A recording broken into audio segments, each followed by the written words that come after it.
매달 마지막 주 수요일 거제 시민들에게 즐거움을 주던 옥포 수변공원 문화가이데이가 대단원에 막을 내렸습니다.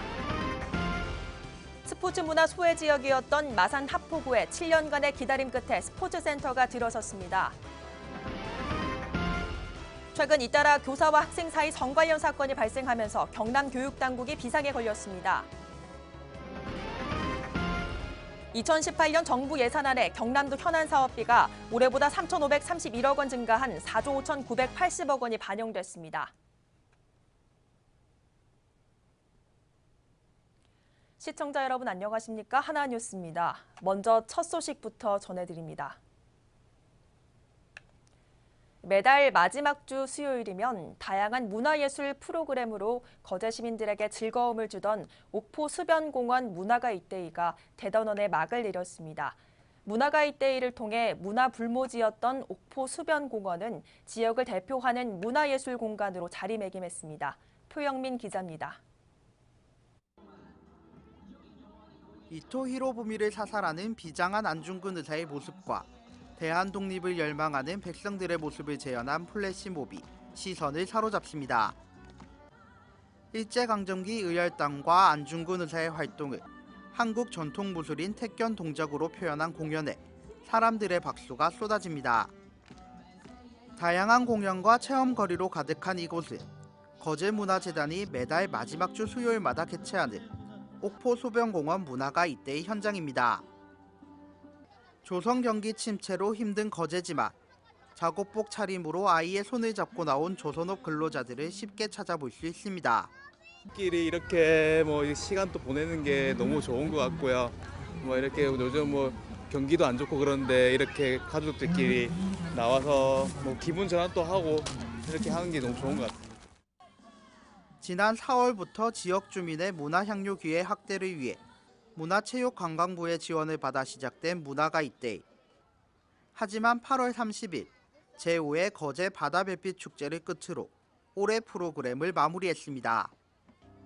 그동안 지역의 예술단체와 공연단, 청소년 등의 참여로 거제 시민이 직접 만들어가는 축제로 거듭나면서 옥포 소변공원을 찾는 시민들도 늘어났습니다.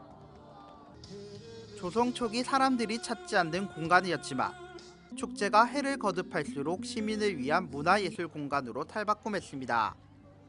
이곳에서 축제를 함으로써 뭔가 이제 시민들도 많은 변화가 있었고요. 그리고 이 공간 자체도 많은 변화를 가져왔다고 생각을 해요. 이제 예를 들어서 여기에 아무것도 없었기 때문에 이제 사람들이 이용을 하지 않기 때문에 없었던 그런 화장실 같은 시설이라든지, 그리고 이제 사람들이 문화예술을 즐길 수 있는 그런 벽화라든지 그런 것들이 좀 많이 생겨나고 있거든요. 그 시민들도 이제 애견들과 그리고 이제 가족들과 함께 같이 나와서 여기 이 수변공원이라는 이 공간을 이제 즐기고 있는 것 같은 그런 생각이 듭니다. 한 달을 즐겁게 만드는 하루, 문화가 있는 날. 뜨거운 호응을 얻은 문화가이데이가 막을 내린 만큼 시민들의 문화예술 욕구를 충족시킬 문화행사 마련을 위한 거제시의 노력이 필요한 시점입니다. 하나뉴스 표영민입니다. 스포츠 문화 소외 지역이었던 마산 하포구에 스포츠센터가 들어섰습니다. 7년간의 오랜 기다림 끝에 들어선 만큼 시민들의 기대감도 높은데요. 9월 2일 오픈을 앞두고 미리 다녀왔습니다. 전주현 기자의 보도입니다. 창원시 마산 하포구 지역의 오래된 수건 사업이었던 스포츠센터가 2일 개관합니다. 그동안 스포츠센터 소외 지역이었던 마산 하포구 지역민들을 위한 스포츠센터가 생긴 겁니다. 지금 마산 하포 스포츠센터가 오랜 그 기간 기다림에서 탄생한 그런 스포츠센터이기 때문에 이 스포츠센터가 우리 그 시민들을 위해서 삶의 질을 높이고 삶의 행복을 느끼는 그런 행복한 공간이 되었으면 좋겠습니다. 지난 2010년부터 본격적인 건립이 추진되었지만 한국철강터 정화와 사업비 등의 문제로 7년이라는 시간이 흘렀고 오랜 시간이 흐른 만큼 지역민들의 기대도 클 수밖에 없습니다. 마산 하포 스포츠센터는 창원 지역에서 역대 규모로 수영장을 비롯해 골프 연습장, 스쿼시, 스피닝 등 다양한 스포츠 시설이 들어섰습니다. 또한 창원시에서 노인 인구가 가장 많은 마산 하포구인 만큼 연령층을 겨냥한 다양한 프로그램이 진행됩니다. 우리 마산 창원 지역에 가장 많은 그 노인층이 여기 살고 계시더라고요. 그래서 저희가 수영 같은 경우에는 아쿠아로빅반을 좀 많이 활성화해가지고 운영할 계획이고 이미 좀 마감이 다 되어 있는 상황이고요. 앞으로 좀 더 시간을 좀 확대해서 노인분들을 위해서 프로그램을 제공할 계획이고요. 뿐만 아니라 관내 공공 스포츠 시설보다 넓은 헬스장과 다양한 시설로 7년이라는 시간 동안 마산 하포구민들의 기대를 충족할 것으로 보입니다. 하지만 한편으로는 문제점도 지적되고 있습니다. 수영장 규모가 25m의 6개 레인으로 타 수영장보다 규모가 작고 스크린 골프장이 공공 스포츠센터에 어울리지 않다는 몇몇 시민들의 의견도 나오고 있습니다. 또한 개관을 앞둔 시점에 주민들의 민간 위탁을 두고 논란이 일면서 해결해야 할 숙제도 남았습니다. 이러한 논란 속에 마산 하포 스포츠센터가 주민들의 건강 증진과 복지 증진을 위한 스포츠 시설로 자리 잡을지 아니면 주민들의 볼멘 소리를 듣는 그런 시설이 될지는 지켜봐야 할 대목인 것 같습니다. 하나뉴스 전주연입니다. 최근 잇따라 사람들을 경악하게 만드는 사건이 발생하면서 교육당국이 비상입니다. 직원들을 대상으로 한 성교육을 강화한다고 하는데 이미 의무교육은 충분히 시행 중입니다. 김수정 기자의 보도입니다. 경남의 30대 여교사가 자신의 초등학교 제자와 수차례 성관계를 가진 사실이 밝혀지면서 사람들을 경악하게 하고 있습니다. 이 교사 A씨는 경찰 조사에서 서로 좋아했다며 진술했습니다. 13세 미만의 아동 청소년과의 성관계는 동의가 있었다 하더라도 관련 법률에 따라 모두 처벌받습니다. 도교육청은 지난 10일 A씨를 직위 해제하고 23일 징계위원회에 회부했습니다. 9월 중 파면이나 해임 등 중징계가 내려질 방침입니다. 경남에서 발생한 충격적인 성 관련 사건에 대해 교육을 책임지고 있는 기관으로서 깊은 사과의 말씀을 드립니다. 앞서 이달 초에는 창원의 한 여자고등학교에서 남교사의 몰래카메라 설치와 교장의 성희롱 훈화 사건도 드러났습니다. 교사는 정직 3월을, 교장은 해임 처분을 각각 받았습니다. 최근 잇따르는 성 관련 사건에 교육당국은 비상입니다. 도교육청은 29일 비상대책회의를 열고 사무관 이상의 간부를 대상으로 한 고강도의 성인지교육을 실시하겠다고 밝혔습니다. 간부들이 주말에 1박 2일간 10시간의 교육을 받겠다는 건데 이는 자체적인 처벌이라고 전했습니다. 학교도 최소 15시간 이상인가 이렇게 지침이 그렇게 되어 있습니다. 그러나 사실 단체로 이렇게 하는 교육이라는 것이 시간 때우기식 교육이었다고 저는 고백하고 저희들이 주말을 이용해서 간부들에게 10시간 이상의 성인지 교육을 시키는 것은 지금까지는 없었던 평상시에도 공공기관 예방교육에 따라 성희롱과 성폭력 등의 성 관련 의무교육을 진행하고 있는 도교육청.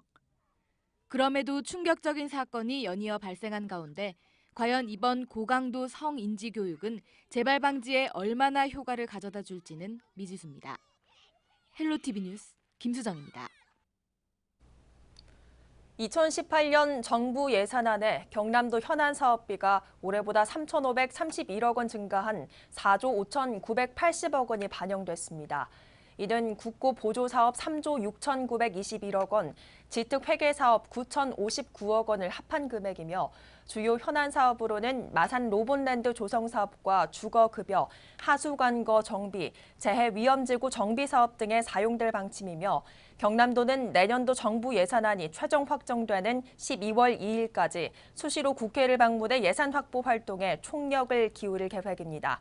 한편 정부의 강력한 지출 구조 조정과 사회 간접 자본 예산 축소 등 어려운 여건 속에 한경호 권한대행이 취임 후 계속된 기재부를 설득하고 도내 국회의원의 적극적인 협조로 추가 반영된 것이 큰 의미를 가지고 있습니다. 거제시는 31일 시청 대회실에서 직원 80여 명을 대상으로 2017년 성별 영향 분석 평가 기본 교육을 실시했습니다.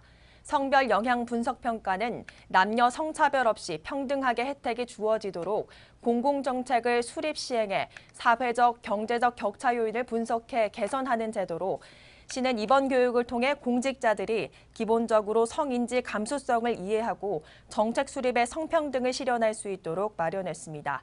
한편 거제시는 이번 교육을 통해 공직자가 성별 영향 분석 평가 제도에 대해 정확히 이해해 작은 정책 하나라도 남녀에 미치는 영향을 분석하고 성별 요구를 반영하는 실무 능력을 제고시켜 행정 전반의 양성평등 의식이 반영된 정책 추진으로 거제 시민의 행복을 높일 것으로 기대했습니다.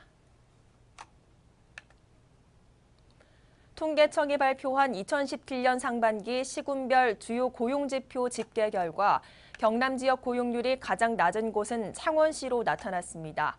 경남 지역 전체적인 고용률은 시지역 59.2%, 군지역 67.1%로 시지역은 사천시가 60.5%로 가장 높았고 그 뒤로 밀양시와 거제시가 이었으며 반대로 고용률이 낮은 곳은 창원시가 58%로 가장 낮았고 통영시와 진주시가 그 뒤를 이었습니다.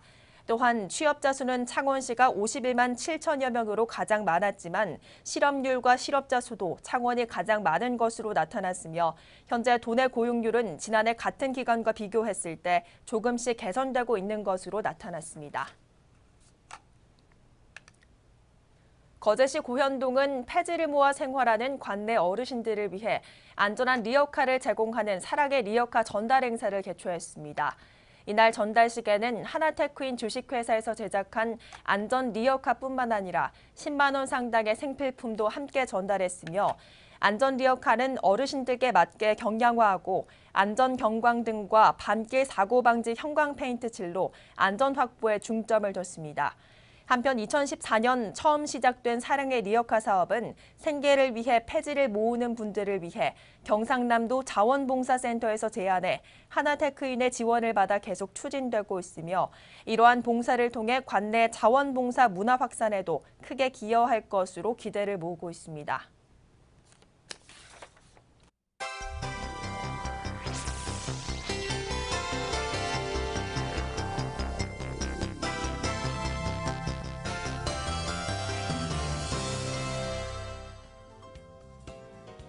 거제 지역 대형 조선소들의 수주가 이어지면서 조선 경기 부활에 대한 기대감이 높아지고 있습니다.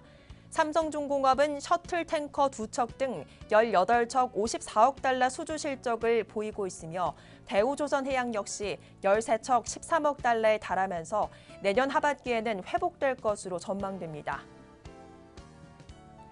고성군에는 정규직이면서도 근무 날짜를 기준으로 월급을 받는 공무원이 있어 이들에 대한 처우 개선이 시급하다는 지적이 나오고 있습니다.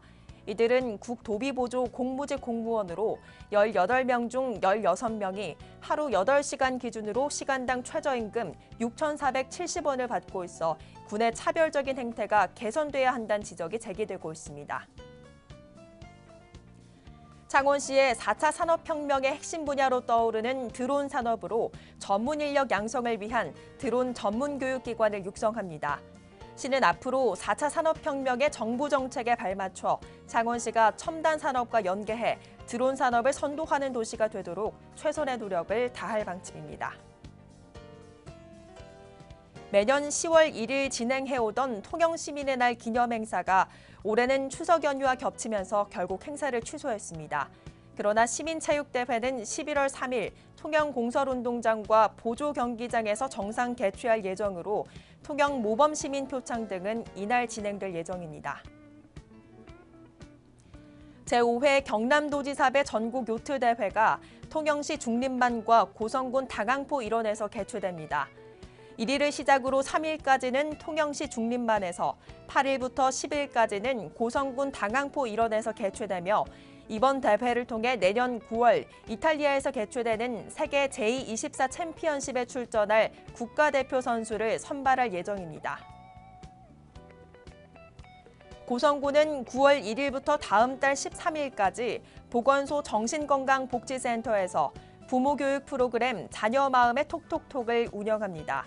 매주 금요일 오전 10시 30분부터 열리는 이번 교육은 부모의 올바른 양육법과 양육태도 교육을 통해 자녀의 긍정적인 성장 발달을 도모하고자 마련되며 자세한 사항은 고성군 보건소를 통해 문의하면 됩니다.